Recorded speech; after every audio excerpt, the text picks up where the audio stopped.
ஓசி டிக்கெட்டில் வராங்கன்னு சொல்கிறீங்களா, அது யாரை சொல்கிறீங்க? இல்லை, இந்த படத்தில் எப்படி ஓசி டிக்கெட் வாங்கி படம் பார்க்குறீங்களா இல்லை தேட்டரில் போய் வாங்கி படம் பார்க்குறீங்களா? நான் கொஞ்சம் ஓசி டிக்கெட் தான். ஏன்னா ரிவ்யூ பண்ணுறோம் இல்லைங்களா, அப்போ ரிவ்யூ பண்ணும்போது எங்களுக்கு ஒரு ஷோ போடுவாங்க, அப்போ போவோம். அதனால தான் என்ன வச்சு அதை கலாச்சி பண்ணியிருக்காங்க. உங்களுக்கு ஒரு நிமிஷம். அப்போ மைக்கு கேளுங்க, மைக் வாங்கிட்டு கேளுங்க. அப்போ மைக் வாங்கிட்டு கேளுங்க. நீங்க என்ன கேளுங்க, அவங்களுக்கு கேட்க கூடாது, என்ன கேட்கணும். நீங்க என்ன கேளுங்க, மைக் என்ன கேளுங்க, நான் கொடுக்குறேன் உங்களுக்கு. கேளுங்க. இல்ல கேளுங்க, கேட்க வேணாம்னு சொல்லவே இல்லையே. கேட்க வேணாம்னு சொல்லவே இல்லையே. மைக்க வாங்கிட்டு கேளுங்கன்ற அவ்வளவுதான். நான் கத்து கொடுக்கலங்க, கேள்வி கேளுங்க, மைக்க வாங்கிட்டு கேளுங்கன்றோம். சார் கார்த்திக் சார், நீங்க வாங்க கேளுங்க. சார், உங்களுக்கு சூர்யா ஜோதிகா பாட்டு எடுக்கும்போது கௌதம் மேனன் வந்து என்ன சொன்னாருன்னா, அவர் படத்தையே ரீக்ரியேட் பண்ணியிருக்காரு. அதுவும் நீங்க தான் சொல்லணும். கிண்ட நட்புக்காக இப்போ காமெடி போடுவீங்க. அதுமாரி பழைய ப்ரெஸ் மீட்டில் சொன்னீங்க, நான் வந்து அரசியல் பக்கமே போக மாட்டேன் அப்படின்னு. இப்போ உங்கள் நண்பர் உதயநிதி சார் வந்து பார்த்தாவா எனக்கு ஹெல்ப் பண்ணு அப்படின்னு அடுத்த மே மாதம் கூப்பிட்டாருன்னா சிம்பு மாதிரி அந்த கொள்கையை மாற்றி ஏதாவது பிரச்சாரத்துக்காவது போகிறதுக்கு ஐடியா இருக்கா?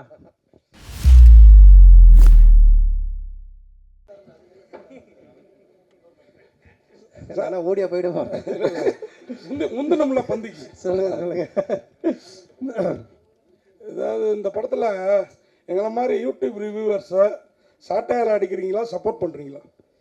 அது ரெண்டுமே இருக்குது. அதாவது வந்துட்டு ரெண்டு பேருக்குமே ஈக்குவலாக தான் ஆனந்த் பண்ணியிருக்காங்க. ஆக்சுவலாக வந்துட்டு ஒரு ரிவ்யூவர்னால் எப்படி இருக்கணும் அப்படின்றதும் இந்த படத்தில் இருக்குது. அதே மாதிரி ஆஸ் ஏ ஒரு ப்ரொடியூசர் டிரெக்டர்னா அவங்க எப்படி இருக்கணும் அப்படின்றதும் இதில் இருக்குது. ரெண்டுமே இருக்குது இதில். கண்டிப்பாக ஒரு பட்சமாக இந்த படம் இருக்கவே இருக்காது. டைரக்டர் சார், கொஞ்சம் கூட மனசாட்சியே இல்லாமல் ஜோதிகா சூர்யா பாட்டை வந்து எப்படி டைரக்டர் யாஷிகா ஆனந்த் வச்சு எடுத்தீங்க? எங்கே மேடம் இருக்கீங்க? இல்லை மேம், அவங்க யார் தெரியும்ல, பத்திரிகை உலகின் நயன்தாரா. Hello ma'am. மேம், இது வந்து ஜிவிஎம் சார் ஆல்ரெடி இன்டர்வியூவில் சொல்லியிருக்காங்க. எங்கள் படத்தோட ப்ரீ ரிலீஸ் ஃபங்க்ஷன் முன்னாடி அவர் வேறு ஒரு இன்டர்வியூவில் கூட சொல்லியிருக்காங்க. ஆக்சுவலாக ரொம்ப என்ஜாய் பண்ணி பண்ணார். இது வந்து ஸ்க்ரீன் பிளேக்குள்ளே ஒரு சீக்வன்ஸ். இது ஆக்சுவலாக இது வெறும் காமெடிக்காக மட்டும் எடுக்கல, இது ஸ்க்ரீன் பிளேவாகவே இது தேவைப்படுது. ஸோ நாங்களே கொஞ்சம் ஹெசிடேட் பண்ணி தான் சார்கிட்ட கேட்டோம். பட் அவர் ரொம்ப ஸ்போர்ட்டிவாக இது பண்ணி தான் அவன் நல்லா இருக்குது இது அப்படின்னு சொல்லி பண்ணார். நீங்கள் தேட்டரில் பாருங்கள், பார்த்தீங்கன்னா உங்களுக்கு எதுக்காக பண்ணுன்றது ரிவீல் ஆகும் கண்டிப்பாக. Sir, congratulations.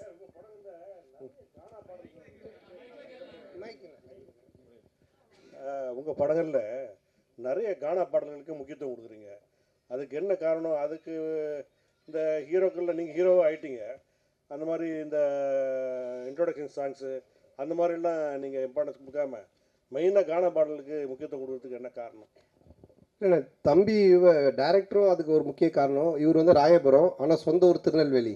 அதனால தான் பைல்வான் ரங்கநாதன் நடிக்க வச்சிருக்கான் படத்தில், அவங்க ஊருக்காரங்க அப்படின்னு சொல்லிட்டு. ஸோ அது மாதிரி அவங்க ராயபுரம். ஸோ இதுக்கு முன்னாடி நான் பண்ண கானா படம் பார்த்தீங்கன்னா ஜான்சன், அவன் வந்துட்டு வியாசார்பாடி. ஸோ இவங்க எல்லாருமே இன்புட்ஸ் கொடுக்கறதா, என்னோட இன்புட்ஸ்னு கிடையாது. ஸோ அவங்க என்ன சொல்கிறாங்களோ அதை நம்ம கேட்டு பண்ணுறது தானே. அந்த பாரிஸ் அதுதான் அதிலோட ஃபுல்லாக கானா படம். ஆமாம், அந்த டைரக்டர் வந்துட்டு வியாசார்பாடி. ஸோ இவர் ராயபுரம். இன்னும் நான் வந்துட்டு இது மின்ட்டு தாண்டவே இல்லை. சந்தானம் சார், ஒரு நிமிஷம். மணி சார், எப்போதுமே எல்லாருமே நிறைய வசூல் வரணும், திருப்பதியிலவே வந்து நம்ம வந்து சாமி கும்பிடணும் அப்படிம்பாங்க.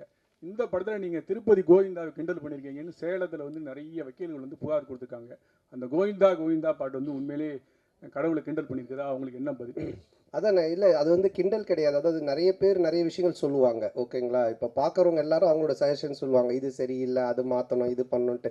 பட் அது எல்லாத்தையும் நம்ம எடுத்துக்க முடியாது, அப்படி வாழவும் முடியாது. கோர்ட் என்ன சொல்லுது, அப்புறம் சென்சார் சர்டிஃபிகேட், அவங்க சில ரூல்ஸ் அண்ட் ரெகுலேஷன்ஸ் வச்சுருக்காங்க. அவங்க சொல்கிறது மட்டும்தான் தமிழ் சினிமாவில் பண்ண முடியும். ஒரு கோர்ட்டு சொல்கிறதா நம்ம செய்ய முடியும். போகிறவங்க வரவங்க சொல்கிறதெல்லாம் நம்ம கேட்டு எதுவும் செய்ய முடியாது. ஆமாம், சென்சாரில் வந்து அவங்க பார்த்துட்டு என்ன கரெக்ஷனாக சொல்லியிருக்காங்க, அதையும் நாங்கள் பண்ணியிருக்கோம். ஸோ அதனால் கரெக்டான ஒரு விஷயம்னா அது ஒன்று சட்டம், கோர்ட், இல்லைன்னா சினிமாவுக்கு சென்சார். இதை தவிர போகிறவங்க வரவங்கலாம் சொல்கிறாங்க, நம்ம என்ன பண்ண முடியும்? அது அவங்களோட கருத்து. சந்தானம். ஆமாம், அதில் நீங்கள் இப்போ பார்த்தீங்க அந்த பாட்டில் வந்துட்டு அந்த பாட்டு வரும், நடுவில் இவனோட கேரக்டரை பற்றி வரும். ஆனால் இதுக்கும் அந்த பாட்டுக்கும் சம்மந்தம் இருக்காது. இப்போ நம்ம பெருமாளை பற்றியோ இல்லை கோவிந்தாவை பற்றியோ நம்ம கிண்டலாக பண்ணி தான் சொல்லலாம். அது எனக்கு வந்து நான் வந்து திருப்பதிக்கு போய் இப்போ இந்த ரிலீஸ் பண்ணி கூட நாங்கள் போகிறோம். நாங்கள் வந்து வருஷம் எல்லா படத்துக்குமே நானும் ஆனந்தும் கீழே இருந்து மேலே நடந்தே போவோம். இப்போ இந்த தடவையும் போகிறோம். நான் பெருமாளுடைய பக்தர். எனக்கு பெருமாள் ரிலீஸ் பண்ணி நான் போய் வேண்டிப்பேன். அவருடைய பாட்டு ஃபஸ்ட்டு வரணுன்றது என்னுடைய ஒரு ஆசையாக இருந்துச்சு. அதை தான் நம்ம வச்சுருக்கோமே தவிர, ரெண்டாவது உங்களுக்கு தெரியும் நான் வந்துட்டு கடவுள் நம்பிக்கை உடையவன். இன்னைக்கு டிஷர்ட் கருப்பு போட்டுக்கிறனால கேட்குறீங்களா? ஸோ அதனால் நான் வந்து கடவுளை கிண்டல் பண்ணியோ கடவுள் இது பண்ணலாம் இது பண்ணவே மாட்டேன். அது உங்கள் எல்லாருக்குமே தெரிஞ்ச விஷயம். அதனால் அது வந்து என்னுடைய மன திருப்திக்காக வச்சது. அதுவும் சரியான முறையில் இருக்குது. Santhanam sir, Santhanam sir, sir Santhanam, நீங்கள் தமிழ் படைப்பாளி, பாட்டாளி, நல்ல தமிழ் பேர் வச்சிருக்கலாமே. இதுக்கான ஆக்சுவலாக வந்துட்டு இது தில்லுக்கு துட்டு 1லேருந்து ஆரம்பித்த சீக்வல்னு இது. தில்லுக்கு துட்டு 1, தில்லுக்கு துட்டு 2, அதுக்கப்புறம் டிடி ரிட்டர்ன்ஸ். ஸோ இப்படி எல்லாமே அதில் வந்ததுனால அதனுடைய சாயல் இருந்தால் ஈஸியாக ஆடியன்ஸ் கொஞ்சம் ரீச் ஆகும் அப்படின்றதுக்காக தானே தவிர, இல்லைன்னா நீங்கள் சொன்ன மாதிரி இப்போ நம்ம நல்ல ஒரு தமிழ் பேர் இதுக்கப்புறம் வைக்கலாங்க. சந்தானம் சார், இங்கே உங்களுக்கு சொல்லுங்க. இப்போ ஒரு வாரமாக வந்து எல்லையில் வந்து பதற்றம் இருக்குது. எதிர்பாராத பல நிகழ்வுகள் நடந்திருக்கு. இந்த நிகழ்வுகளால் சில படங்கள் ரிலீஸ் ஆன படங்களை வந்து நிறுத்திட்டு தே புஷ் டேட்ஸ் ஆல்சோ. பலர் வந்து ரிலீஸ் பண்ணலான்றதை வந்து புஷ் பண்ணுறதுக்கான முயற்சி எடுத்திருக்காங்க. உங்களுக்கு அந்த மாதிரி ஏதாவது அன்சர்டனிட்டிஸ் இருந்ததா? போன வாரம் ஏதாவது மாற்றுதல் பிளான் பண்ணியிருந்தீங்களா? என்ன? ஆமாம், நிச்சயமாக இருந்துச்சு. அது நான் ப்ரொடியூசர் ஆர்யாட்டையும் நான் வந்து டிஸ்கஸ் பண்ணோம். ஆர்யாவும் பேசிகிட்டு இருந்தாங்க. ஆனால் அதுக்கப்புறம் அது நல்ல முறையில் கடவுள் அருளால் சுமூகமாக அது இப்போ முடிஞ்சு, ட்ரம்ப் அந்த ஒரு ட்வீட் பண்ணதுக்கப்புறமா அவர் சொன்னதுக்கப்புறமா இப்போது சால்வ் ஆனதுனால சரி ஓகே அகைன் நம்ம வந்துட்டு ப்ரொசீட் பண்ணலாம் அப்படின்ற ஸ்டெப் தான் எடுத்திருக்கோம். மேபி பதட்டமாக இருக்குது, இன்னும் மோசமாக போயிட்டுருக்குன்னா நிச்சயமாக நாங்களும் அதை இது எல்லாத்தையுமே ஸ்டாப் பண்ணலான்னு அவர்கிட்டே சொன்னோம். நிக்கில் முருகன்கிட்டே நாங்கள் என்ன சொன்னோம்னா, இல்லை சார் நம்ம ப்ரெஸ் இதெல்லாம் ஸ்டாப் பண்ணிடலாமே இன்னும். அப்புறம் மார்னிங் அந்த ஒரு நியூஸ் பார்த்துட்டு தான் அதுக்கப்புறம் சரி நம்ம ப்ரொசீட் பண்ணலான்னு பண்ணோம். சார் ஒரு நிமிஷம் கார்த்தி ஒரு நிமிஷம். அவங்க கேட்டுட்டு இருக்காங்க, அது பதில் சொல்லி முடியட்டும். அப்புறம் நீங்க கேளுங்க, மைக் வாங்கிட்டு கேளுங்க. கொஞ்சம் வெயிட் பண்ணுங்க கார்த்தி. இல்ல அவங்க கேட்டுட்டு இருக்காங்க. இல்ல ஒரு நிமிஷம், அவங்க மைக்கில் கேளுங்கன்ற. அவங்களை கேட்க வேணாம்னு சொல்ல. ஒரு நிமிஷம் பாலா, கேட்க வேணாம்னு சொல்லல. அவங்க வந்து வீடியோ ரெக்கார்ட் பண்ணுன்றாங்க. அதுக்கு தான் மைக் ஒருத்தர் கொடுத்தது. பந்திக்கு முந்திக்கணும்னு நீங்க தான் ஃபர்ஸ்ட் மைக் வாங்குனீங்க. இப்போ மைக் அவங்க கேட்க போறாங்க. அவங்க கேட்டு முடிச்சு கேட்க போறாங்க. உங்களுக்கு ஒரு நிமிஷம். அப்ப மைக் கேளுங்க, மைக் வாங்கிட்டு கேளுங்க. நீங்க என்ன கேளுங்க, அவங்களுக்கு கேட்க கூடாது, என்ன கேட்கணும். நீங்க என்ன கேளுங்க, மைக் என்ன கேளுங்க, நான் கொடுக்குறேன் உங்களுக்கு. கேளுங்க. இல்ல கேளுங்க, கேட்க வேணாம்னு சொல்லவே இல்லையே. மைக்க வாங்கிட்டு கேளுங்கன்ற, அவ்வளவுதான். 31 வருஷமா உங்களோட சேர்ந்து பத்திரிகையாளனா இருக்கேன். கேள்வி கேட்க நீங்க கத்து தரீங்களா? நான் கத்து கொடுக்கலங்க, கேள்வி கேளுங்க, மைக்க வாங்கிட்டு கேளுங்கன்ற. சார் கார்த்திக் சார், நீங்க வாங்க கேளுங்க. இதுக்கு ரிலேட்டடா அந்த அம்மாட்ட கேட்டா நான் தான் அதான் கேளுங்க விடுங்க சொல்லுங்க. அந்த மிலிட்டரி வீரர்களுக்கு நன்றி தெரிவிக்கிற விதமா தான் 2 பேரும் மிலிட்டரி கெட்டப்ல வந்திருக்கீங்களா? அவர் எவ்வளவு காமெடியா ஜாலியா கேட்கறாரு. இல்ல ஆக்சுவலா வந்து அவர் அந்த படம் அந்த மாதிரி அது என்னன்னு தெரியல எனக்கு, அவர் வச்சிட்டு இருக்காரு. நான் இந்த படத்தோட கண்டினியூஷனுக்காக அந்த மாதிரி கட் பண்ணியிருக்கேன். சார் கேமியோ ரோல் யார பண்றீங்களா? இல்ல இப்போதைக்கு அந்த ஐடியா இல்ல. அப்படியே இருந்தாலும் இப்ப சொல்ல மாட்டோம் இல்லைங்களா? இல்ல இந்த படத்துல யாரும் இருக்காங்களா? இந்த படத்துல அதான் அது இப்ப சொல்ல முடியாது. அப்படியே இருந்தாலும், ஏன்னா படத்துல ஒரு சர்ப்ரைஸ் எலிமெண்ட் தானே அது இருக்கும். ஆனா அப்படின்னு எதுவும் இல்ல. அப்படி இருந்தாலும் சொல்ல மாட்டோம். டைரக்டர் சார், இன்னொரு மைக் கொடுங்க. போஸ்டர்ல ஹீரோயினையும் கஸ்தூரி மேடத்தை காணாம என்ன காரணம்? இன்னைக்கு இது நிறைய போஸ்டர் டிசைன்ஸ் பண்ணோம் சார். ஸோ இதில் இன்னைக்கு 15th வந்துடும் சார் கஸ்தூரி மேடம் போஸ்டர். அவருக்கு பிரச்சனை அவருக்கு. டைரக்டர் அண்ட் சந்தானம் சார், இந்த படத்தில் வந்து பார்த்தீங்கன்னா போகிற போக்கில் நெல்சன் சாரையும் கலாச்சிட்டாரு. அப்படியே காக்கா அந்த இது சீனியும் எடுத்திருக்கீங்க. ஸோ இது ரெண்டுமே ஒத்துக்கிட்டாங்களா? அதே போல் இந்த படம் முடிஞ்ச உடனே சந்தானம் சார் இந்த படத்துக்கு ரிவ்யூ பண்ணுவாரா? கண்டிப்பாக அவரு படத்தில் ரிவ்யூ வருதானே. இது யாரையும் கலாச்சி பண்ணல. இது ஒரு ஃபேண்டசி வேர்ல்டுக்குள்ளே ஒரு கிங்ஸ்லியாகவே இருக்காரு. ஸோ அதை சொல்கிறதுக்கு ஒரே ஒரு பாயிண்ட் அவர் டைரக்டர் நெல்சன் தான். ஸோ அதனால தான் அதை மாதிரி ஒரு டைலாக் பண்ணோம். இல்லை அதுலேயே சொல்லியிருப்பாரு, டேய் நீ நெல்சன் படத்தை ப்ராடக்டரா, நெல்சன் ஒரே மாதிரி கொண்டு போவாரா, நீ ஏன்டா மாத்திர அப்படின்ற மாதிரி ஒரு இதை போட்டிருப்பாரு. அதனால தான் கேட்டோம். நெல்சன் எதுவும் இது அப்ஜெக்ஷன் தெரிவிக்கலையா? இல்லை இப்போ என்னென்னா ஒரு டேரக்டருக்குன்னு ஒரு ஸ்டைல் இருக்குது ஓகேங்களா. இப்போ வந்துட்டு இவர் படம்னா இந்த மாதிரி இருக்கும் அப்படின்ட்டு. ஸோ ஆனந்த் படம் அப்படின்னாலே நிறைய கொஞ்சம் கிண்டல், அந்த ஒரு சட்டையர் அந்த ஸ்பூஃப் இருக்கும். சில படத்தோடைய ரெஃபரன்ஸை வச்சு அவர் கிண்டல் அடிப்பார். அப்புறம் சில பேருடைய கேரக்டர்ஸ் வச்சு பண்ணுவார். ஆனால் அது எல்லாமே ஒரு ஃப்ரெண்ட்ஷிப்பில் எல்லோரும் தெரிஞ்சவங்க, அவங்கக்கிட்ட எந்த ஒரு பாதிப்பும் வராதுன்னு தெரிகிறது மட்டும்தான் பண்ணுவோம். இல்லைன்னா அது பண்ணுறது கிடையாது சார். இப்போது நாங்கள் ஜாலியாக பேசிப்போம். ஆனால் இவர்கிட்ட பேசினா அது செட் ஆகாதுன்னா அதை நாங்கள் அவங்கள தொட மாட்டோம் சார். இப்போ நீங்கள் பார்க்கிங் காசு கோவிந்தா, டிக்கெட் காசு கோவிந்தான்னு சொல்லிட்டு ஒரு விஷயம் சொல்கிறீங்க. லேட்டஸ்ட்டாக ஒரு 2 மாதத்துக்கு முன்னாடி பார்த்தீங்கன்னா தேட்டரை விட்டு வெளியே வரும்போது பார்க்கிங் காசு வேஸ்ட்டு, பாப்கார்ன் காசு வேஸ்ட்டுன்னு சொல்லியிருக்கீங்க. எந்த படத்தை மென்ஷன் பண்ணி சொல்லியிருக்கீங்களா? இல்லை, எந்த படத்தையும் மென்ஷன் பண்ணல. ஆடியன்ஸு மக்கள் டெய்லி என்ன பேசுகிறாங்க, டே டு டே அவங்க என்ன கரண்ட் சுச்சுவேஷனில் இருக்காங்கன்றதை பார்த்துட்டு அதை எடுத்து நம்ம படத்தில் வைக்கிறோம். எப்பவுமே படம் அதுதானே, என்ன நடக்குதோ அதை நம்ம எடுத்து அது சினிமாவாக காட்டும்போது நல்ல ரீச் கிடைக்கும். ஆர்யா ப்ரொடியூசர் எல்லாம் சம்பளம் கரெக்டாக கொடுத்துட்டாரா? ஆர்யா கிட்ட கேட்குறீங்களா? சந்தானம் சாருக்கு சம்பளம் கேட்டது கொடுத்துட்டாரா? நான் கேட்டதை விட அதிகமாகவே கொடுத்துட்டாரு. அதாவது வந்துட்டு என்ன சொல்கிறது, அதான் நான் சொன்னேன் இல்லைங்களா, நாட் ஓன்லி இந்த படத்தோடைய சம்பளன்றது இல்லாமல் என்னுடைய என்ன உனக்கு தேவை, எங்கேயும் போய் டக்குன்னு ஒரு அட்வான்ஸ் எடுத்துகிட்டு வராங்கன்னு சொல்லிட்டு கை நீட்டாத, எங்கேயும் வாங்காத, நீ வந்து 1 இயர் ஃப்ரீயாக வேலை செய்யினாங்க. அதான் நான் சொன்னேன், வீட்டை விட இடிச்சாங்க, புது வீடே இப்போ கட்டியிருக்கேன், எல்லாம் காரணம் ஆர்யா பவன் தான். சார் இந்த படத்தில் ஆனால் சந்தானம் இந்த படத்தில் பார்த்தீங்கன்னா கவுண்டமணி சார் தான் ஒரு படங்கள்லாம் பார்த்தீங்கன்னா பேர் வைப்பார், கொயகா கச்சா மூஞ்சி, அனில் மூஞ்சி, அந்த மாதிரிலாம். ஸோ நீங்கள் வந்து நிறைய பேருக்கு இப்போ இந்த படத்துலேயே பார்த்தீங்கன்னா கெளுத்தி, கெண்டை, குறவை மீன் அந்த மாதிரிலாம் வச்சுருக்கீங்க. ஸோ இது எப்படி உங்களுக்கு மாட்டுதா ஜிலேபி மூஞ்சிலாம் வந்து? இல்லையே, நான் இதில் யாருக்கும் பேர் வைக்கலையே. பாட்டு எழுதும்போது அந்த கெளுத்தி என்ன அது பண்ணுது? அவருடைய பேரே கெளுத்தி தான். ஒரிஜினல் நேமே கெளுத்தி. ஒரிஜினல் பேரே கெளுத்தி தான். எனக்கு கெளுத்தி இல்லை, நாங்கள் வைக்கல, அவன் ஒரிஜினல் பேரே அதுதான். சார் உங்களுக்கு சூர்யா ஜோதிகா பாட்டு எடுக்கும்போது கௌதம் மேனன் வந்து என்ன சொன்னாருன்னா அவர் படத்தையே ரீக்ரியேட் பண்ணியிருக்காரு. அதுவும் நீங்கள் தான் சொல்லணும், கிண்டல் பண்ணி நீங்கள் ரொம்ப எடுத்துக்க மாதிரி எடுத்துருக்கு. அது யாஷிகா ஆனந்த் கூட ஸ்லோ மேஷனில் கூட விட்டு அவர் ஒத்துக்கிட்டாரா இப்படி? இல்லைண்ணா, இப்போ அதான் நான் சொல்கிறேன், இப்போ நீங்கள் பார்க்குறது ஒரு ட்ரெய்லர் இந்த டீசர்லாம் என்னென்னா உங்களுக்கு படத்தை பார்க்கக்கூடிய ஒரு ஆர்வத்தை தூண்டுறதுக்காக நாங்கள் துண்டாக கட் பண்ணி வைப்போம்.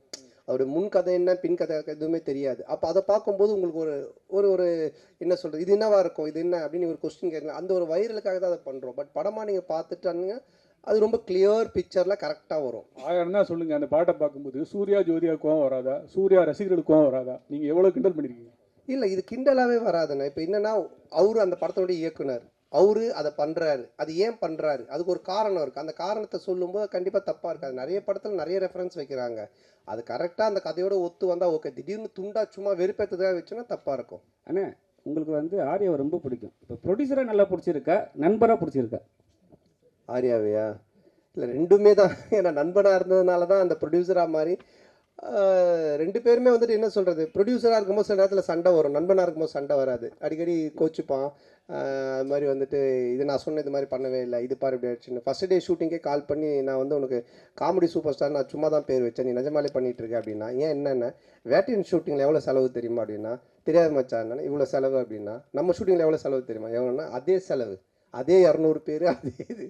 நான் உனக்கு காமெடி சூப்பர் ஸ்டார் பேர் வச்சா சூப்பர் ஸ்டாருக்கு இவ்வளோ நீ செலவு பண்ணுவியா அப்படின்னு சொல்லி கோச்சிக்கிட்டான். அப்புறம் நான் சொன்னேன், இல்லை மச்சா இது மாதிரி இதில் தேவைப்படுது அப்படின்னு. அதுக்கப்புறமா ரொம்ப சண்டை ஆகிடுச்சேன். டக்குன்னு என்ன பண்ணுவேன்னா ஒரு 2 நாள் ஈஷாக்கு போயிடுவேன். உடனே ஃபோன் அடிப்பான், அங்கே அடிச்சுட்டு இல்லை சத்குருட்ட காசு வாங்கி கொடு அப்படின்வான். அவர் பேப்பரா காசு வாங்கி தர முடியும்னா, நீ அங்கே தானே போகிற, எனக்கு காசு வாங்கி கொடுத்துட்டு போ, அவர் பேர் போட்டு ப்ரொடியூசர் அப்படின்வான். சரி மச்சா வந்து. ஸோ ப்ரொடியூசர் இருக்கும்போது அடிக்கடி சண்டை வரும், நண்பனாக இருக்கும்போது எதுவுமே இருக்காது, ஃபுல்லாக ஜாலியாக. ஆமாம், கொஞ்சம் அடிக்கடி நடக்கும். சார் போன மேடையில் அவங்கள கடவுளாக பார்த்து காலில் விழுந்தாரு கூல் சுரேஷ். இந்த படத்தில் இருக்கிறாரா? காணும்.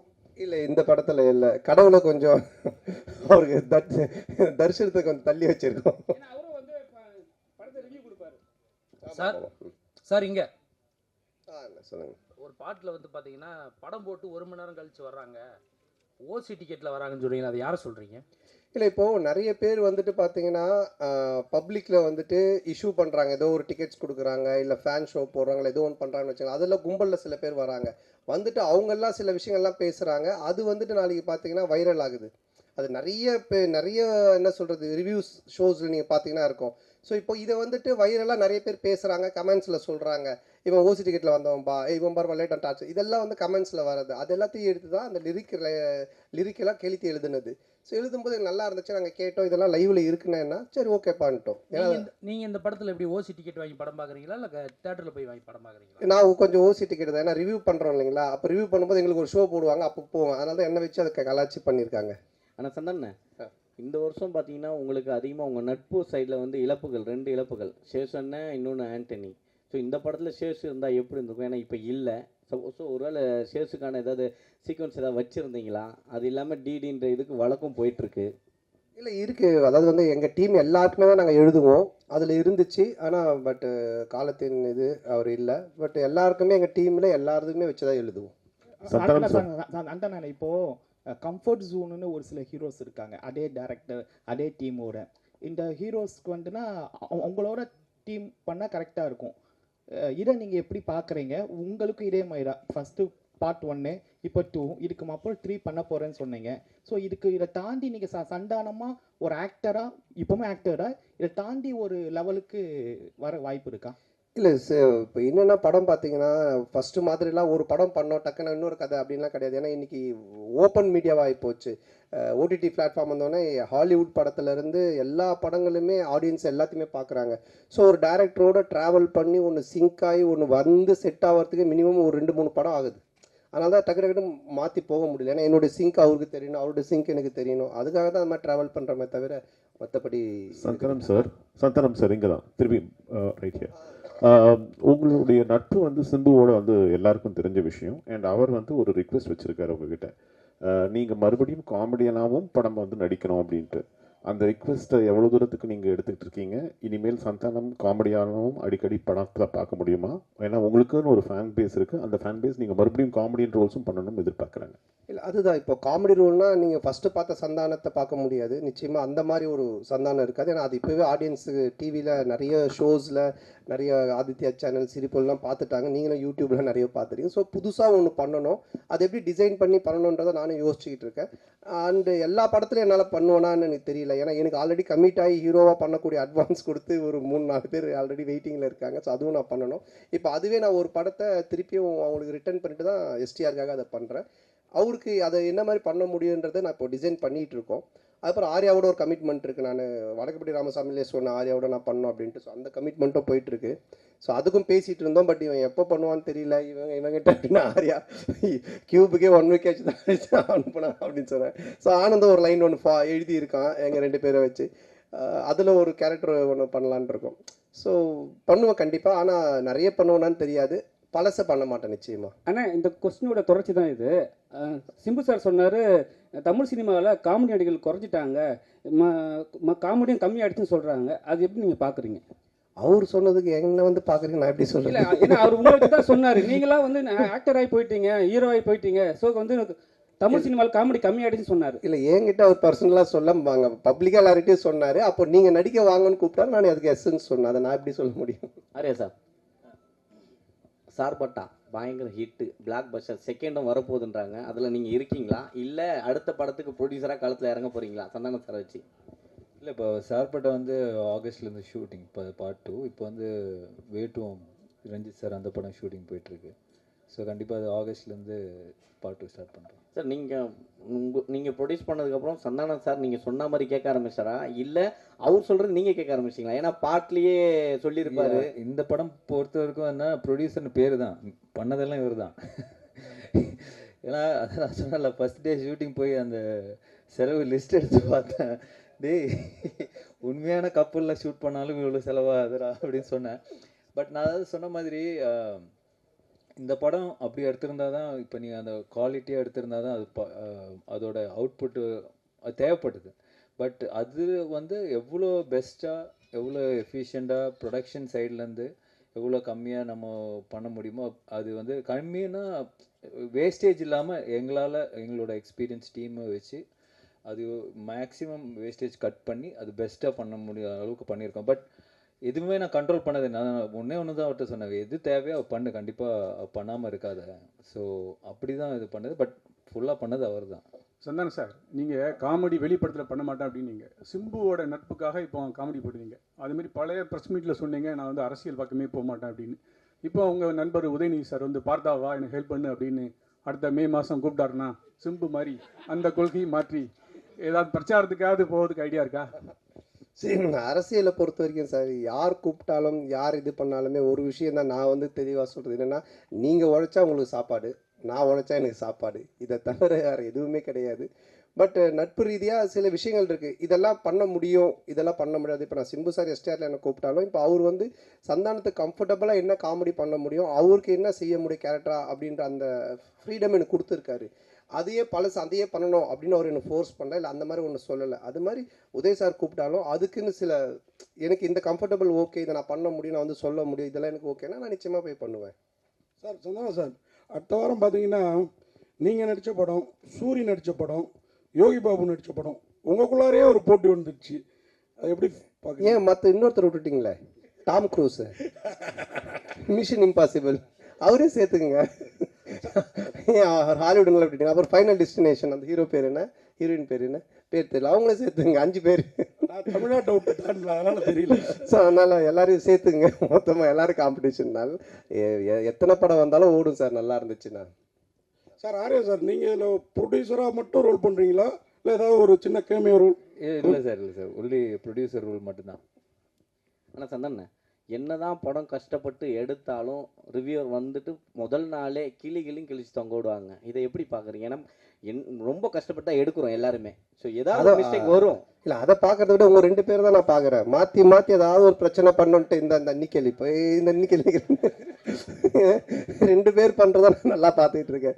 சரி, அப்படிலாம் கிடையாது. நல்ல படம் வந்தால் நல்லது, நல்லா இருக்குன்னு தான் சொல்கிறாங்க. ஓகேங்களா? ஸோ வந்துட்டு இப்போ இவர் ப்ளூ சட்டை மாறனே பார்த்தீங்கன்னா எல்லா படத்தையும் அவர் கழிவு ஊற்றுறதில்ல, நல்ல படத்தை நல்லா இருக்குன்னு தான் சொல்கிறாரு அவர். இந்த மாதிரி எல்லாம் நிறைய ரிவ்யூஸ் வந்து நல்லா இருக்கிற படத்தை நல்லா இருக்குன்னு சொல்கிறாங்க. அதனால் இது நல்லா இருந்துச்சுன்னா நல்லா இருக்குன்னு சொல்ல போகிறாங்க, அவ்வளோதான். தப்பு இருந்துச்சுன்னா நாங்கள் பார்த்துட்டு இது தப்பாக இருந்தால் உண்மையிலேயே நாங்கள் திருத்திக்க பார்ப்போம். தப்பு இல்லைன்னா அவர் சரி அவர் ஏதோ சொல்கிறான்னு சொல்லிட்டு போவோம், அவ்வளோதான். ஆனந்த் சார், தொடர்ந்து சந்தான சாருக்கே ஸ்கிரிப்ட் பண்ணிட்டு வந்துருக்கீங்க செகண்டு. அடுத்ததும் சந்தான சாருக்கே தான் லைன் சொல்லியிருக்கீங்கன்னு சொல்கிறாங்க. அடுத்து வெளியே வரதுக்கான வாய்ப்பு இருக்குமா? வேறு ஹீரோக்களுக்கு பண்ணுறதுக்கான வாய்ப்புகள்? இல்லை, கண்டிப்பாக பண்ணணும். அப்படி தான், அதுதான் ஃபஸ்ட்டு ஆர்யா சார் வச்சு ஒரு ரிஹர்சல் பார்க்கலாம். இல்லை, ஆர்யா சாருக்கு சொன்னாங்க முன்னாடியே, லைன் தான் சொல்லு, ரெடி பண்ணி சொல்லு அப்படின்னாங்க. ஸோ கண்டிப்பாக இது முடிஞ்சோன்னா அடுத்து சாருக்கு தான். சந்தானம் சார், இந்த படத்தில் கஸ்தூரிக்கு வந்து நீங்கள் பையனாக நடிக்கீங்க, அவங்க அம்மாவா நடிக்காங்கன்னு ஒரே பேச்சாக இருக்குது. அது எப்படி யோசிச்சு பார்த்தீங்க? கஸ்தூரி அம்மாவா? செட்டில் நீங்கள் அம்மா அம்மா அப்படின்னு கூப்பிடும்போது அவங்க ஃபீலிங் எப்படி இருந்தது? கஸ்தூரி மேடம் சார் கேட்க சொன்னாரா? நான் கேட்டால் வந்து ஏதாவது சொல்கிறாங்க, நீ கேளு. இல்லை, அதான் நீங்கள் இது படம் பார்த்தீங்கன்னா தெரியும். ஏன்னா வந்துட்டு அவங்களுடைய என்ன சொல்கிறது, அவங்கள வந்து அம்மாவாக கூப்பிட்டு அவங்கள வந்து பண்ண வைக்கணுன்றது எங்களுடைய வந்துட்டு மோட்டிவேஷனே கிடையாது. ஏன்னா இப்போ எனக்கு ஒரு அம்மானா அவங்களுக்கு ஒரு ஏஜ் குரூப் இருக்குது, அதை கூப்பிட்டு தான் பண்ணுவோம். பட் இது ஒரு ரீசன் இருக்குது கதையில் அப்படின்றது தான் நாங்கள் எக்ஸ்பிளைன் பண்ணோம். அதை கேட்டுட்டு அவங்களுக்கு ரொம்ப பிடிச்சி போச்சு. ஸோ அதனால தான் அவங்க அதை பண்ணாங்க. நீங்கள் படம் பார்க்கும்போது நீங்கள் கண்டிப்பாக கஸ்தூரி மேடமோட ஃபேனாக தான் இருப்பீங்க. அதனால் வந்துட்டு நிச்சயமாக அவங்களா 2 தடவை பார்ப்பீங்க. டைரக்டர் சார், அது மாதிரி அன்றைக்கி சந்தானம் சார் அந்த ஆடியோ ரிலீஸில் பேசுகிறப்ப அவருக்கு புக் காமெடி இருக்குது, மொட்டராஜனுக்கு எலி காமெடி இருக்குது. சந்தானம் சாருக்கு என்னெல்லாம் காமெடி இருக்குது படத்தில்? சந்தானம் சார் தான் இந்த காமெடியோட ஃப்ளோவே டேக் ஓவர் பண்ணுறவர். டோட்டலாக உங்களுக்கு ஓப்பனிங் படம் ஆரம்பித்ததுலேருந்து இந்த படத்தில் தான் சொன்னேன், ஓஜி சாண்டா ரிட்டர்ன்ஸ்ன்ற மாதிரி. ஏன்னா ஓவரால் இந்த படத்தையே கேரி ஓவர் பண்ணுறது சந்தானம் சார் தான். அவரோட ஸ்க்ரீன் ப்ரெசன்ஸ்லேருந்து அவரோட லுக்கு, அவரோட பாடி லாங்குவேஜ் ரொம்ப ஃப்ரெஷ்ஷாக இருக்கும். உங்களுக்கு பார்க்கும் போது ஆடியன்ஸ்க்கும் சரி, எனக்கு அதான் எப்பயுமே சொல்லுவேன், எனக்கு ரொம்ப பிடிச்சது பார்த்தா காட்டுப்பூச்சி அந்த மாதிரி கேரக்டர்ஸ் பண்ணணுன்னு. ஸோ அதை பிரேக் பண்ணுவோம் இந்த கிசா 47. கண்டிப்பாக என்ஜாய் பண்ணுவீங்க சார். சந்தானம் சார், இந்த டிடி பிரச்சனை உங்களை விட்டு போகவே மாட்டுது. இந்த டிடி பிரச்சனைக்கு ஏதாவது தீர்வு இருக்கா? ஏன்னா உங்களுக்குள்ளேயே தான் நடந்துட்டுருக்குன்னு ஒரு வார் போயிட்டுருக்கு அப்படின்றாங்க. இல்லை, அது வந்துட்டு என்ன சொல்கிறது, ஒரு படம் ரிலீஸ் ஆகும்போது இப்போ பல பிரச்சனைகள் வரும். இப்போ அண்ணன் கேட்டாங்க தெரியுங்களா, சாங்கை பற்றி, டிடியை பற்றி வரும், அதை பற்றி வரும், போஸ்டரை பற்றி வரும். இது வந்து யூஸ்வலாக சினிமா நம்ம பண்ணும்போது எல்லாமே வரும். பட் ஒன்று தான், எதுவுமே சட்ட ரீதியாக கோர்ட் மூலமாக ஒரு விஷயம் ஆனால் மட்டும்தான் அது பிரச்சனை. இல்லைன்னா மற்றெல்லாம் சும்மா வாய் பேச்சு பண்ணி நீங்கள் கூட 10 வார்த்தை கேட்கலாம். ஏன்னா நீங்களும் பிளாக் டிஷர்ட், நானும் பிளாக் டிஷர்ட், எது என்ன மாதிரி போட்டுருங்க கூட கேட்கலாம். பார்த்தீங்களா, கைட்டிட்டு வெறும் உடம்பு முடியாது போக முடியும் நீங்கள் வீட்டுக்கு. ஸோ அந்த மாதிரி தான் அது சட்ட ரீதியாக என்னவோ அதுக்கு பதில் தான் ஆன்சர் சொல்ல முடியும். வேறு ஏதாவது கொஸ்டின்? அனைவருக்கும் நன்றி, வணக்கம். நன்றி, ரொம்ப நன்றி. படத்தை வந்து பாருங்கள், தொடர்ந்து சப்போர்ட் பண்ணியிருக்கீங்க. இந்த படத்தையும் கொஞ்சம் சப்போர்ட் ஆஃப் பண்ணிட்டீங்களா இருக்கா இதெல்லாம்? கொஞ்சம் படத்தை சப்போர்ட் பண்ணுங்கள். நன்றி, தேங்க்யூ.